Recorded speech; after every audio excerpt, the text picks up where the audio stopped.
जय श्री श्याम प्यारे बच्चों, वेलकम टू माय चैनल। तो बेटा ये जो क्लास है बेटा ये है अपने इस नए सेशन यानी 2023-24 की पहली क्लास। ठीक है, और इस पहली क्लास में बेटा हम लोग डिस्कस करेंगे अपने अकाउंटेंसी 12th के बारे में। ठीक है, हम लोग देखेंगे कि अकाउंटेंसी 12th में आपके पास कौन कौन सी बुक है और जो अकाउंटेंसी 12th में टोटल 100 मार्क्स आपको मिलने हैं उनमें से किस बुक की कितनी कितनी वेटेज है। ठीक है बेटा, तो स्टार्ट करते हैं अपनी क्लास। तो देखिए सबसे पहले अकाउंटेंसी 12th में हमारे पास जो है 3 बुक्स होती है बेटा। पहली बुक का नाम है बेटा अकाउंटिंग फॉर पार्टनरशिप फर्म, जिसमें ओवरऑल 7 चैप्टर्स होते हैं बेटा। 7 चैप्टर में सबसे पहले बेटा आपका फंडामेंटल होता है, दूसरा होता है वैल्यूएशन ऑफ गुडविल, तीसरा होता है बेटा change in profit sharing ratio, फिर उसके बाद होता है admission of a partner, retirement of a partner, death of a partner and dissolution of a partnership firm. Total weightage जो बेटा इस बुक की होने जा रही है वो होती है बेटा 40 मार्क्स, वो होती है 40 मार्क्स। ठीक है, 7 चैप्टर 40 मार्क्स, राइट। तो ये आपकी पहली बुक होगी बेटा। जो दूसरी बुक होती है बेटा उसका नाम है अकाउंटिंग फॉर कंपनीज। अब देखिए अकाउंटिंग फॉर कंपनीज में केवल 2 चैप्टर्स है, ठीक है, और उन 2 चैप्टर की जो वेटेज है वो 20 मार्क्स है। अगर आप वेटेज वाइज देखें तो ये जो बुक है वो सबसे ज्यादा वेटेज वाली बुक है। 2 chapters, total weightage is of 20 marks. Clear बेटा। अब इसके बाद जो थर्ड बुक है बेटा उसका नाम है analysis for financial statement. Analysis for financial statement में आपके पास टोटल 4 चैप्टर है बेटा।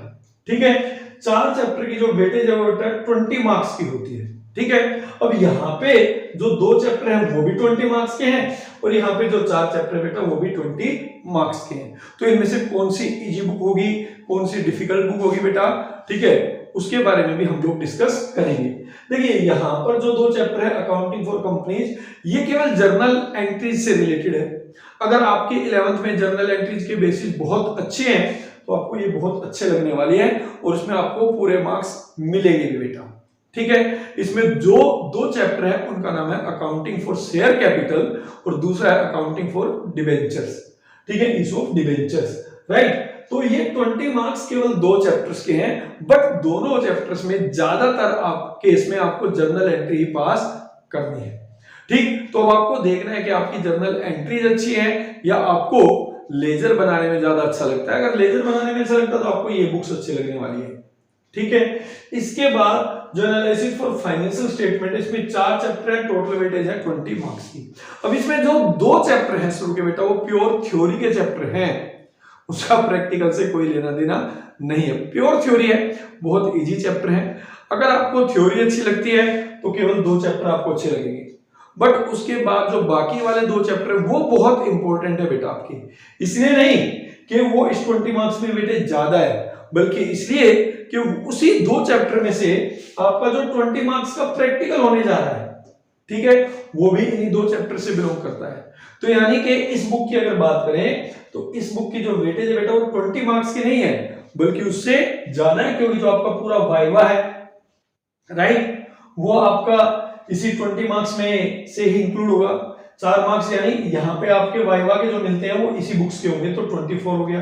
अब बात करें बेटा जो आपका प्रैक्टिकल होता है इसमें 12 मार्क्स का आपका एग्जाम होगा बेटा 12 मार्क्स का, तो वो भी पूरे का पूरा बेटा इसी बुक से आता है। तो अगर आप इस तरीके से देखिए तो ये हो गया बेटा 20 प्लस 12 32 प्लस 4 36, यानी इस बुक की जो वेटेज है वो टोटल अगर आप देखें तो 36 मार्क्स की होती है।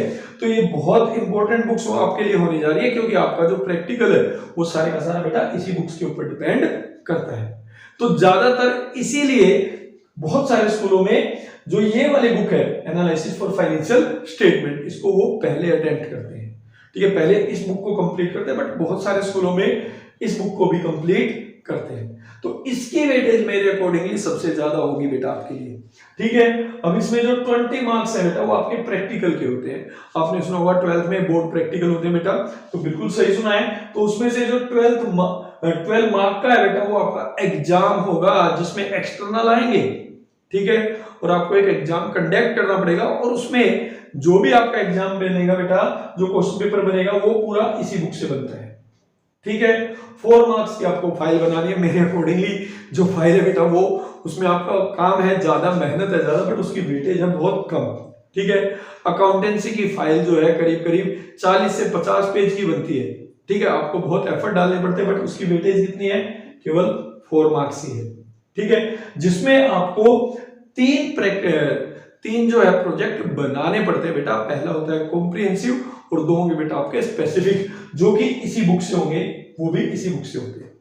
ठीक है, अब इसके बाद 4 मार्क्स का बेटा आपका वाइवा होता है। अब वाइवा में भी जो क्वेश्चंस पूछे जाते हैं, ज्यादातर 99% क्वेश्चन आपके एनालिसिस फॉर फाइनेंशियल स्टेटमेंट से ही होते हैं। तो अब आप आइडिया लगा सकते हैं बेटा कि यहां पर ये जो बुक है इसकी वेटेज आपके लिए कितनी होने वाली है। क्लियर है? तो यहाँ पे ये बात कि हमने अकाउंटेंसी 12th की कौन कौन सी बुक्स हैं और आपके जो 100 मार्क्स हैं वो किस किस तरीके से एलोकेट हो रखे हैं। अब बात करते हैं बेटा कि आपको कौन से राइटर्स की बुक्स ज्यादा यूज करनी चाहिए। एक होता है टीएस ग्रेवाल और दूसरा होता है डीके गोयल। बट जो बेस्ट बुक है बेटा वो है टीएस ग्रेवाल जी की। ठीक है, टीएस ग्रेवाल जी की जो बुक्स है उसको 99% टीचर जो है रिकमेंड करते हैं। तो आपको इसी जो टीएस ग्रेवाल जी की बुक है इसी को परचेज करना चाहिए। डीके गोयल जी की बुक अच्छी है, ठीक है, बट आप क्या कर सकते हैं, पहले टीएस ग्रेवाल आप कंप्लीट कर लें। स्कूल में भी आपके 90% टीएस ग्रेवाल ही लगी होगी, उसके बाद आप डीके गोयल से अपनी प्रैक्टिस कर सकते हैं। क्योंकि बेटा अकाउंटिंग नीड्स प्रैक्टिस, जितनी ज्यादा आप प्रैक्टिस करेंगे उतना ज्यादा आपको कंफर्टेबल फील होगा अकाउंटेंसी में।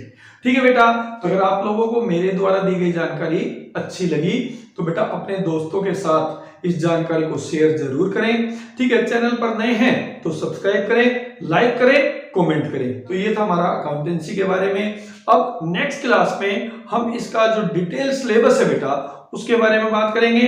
तब तक के लिए जय श्री श्याम।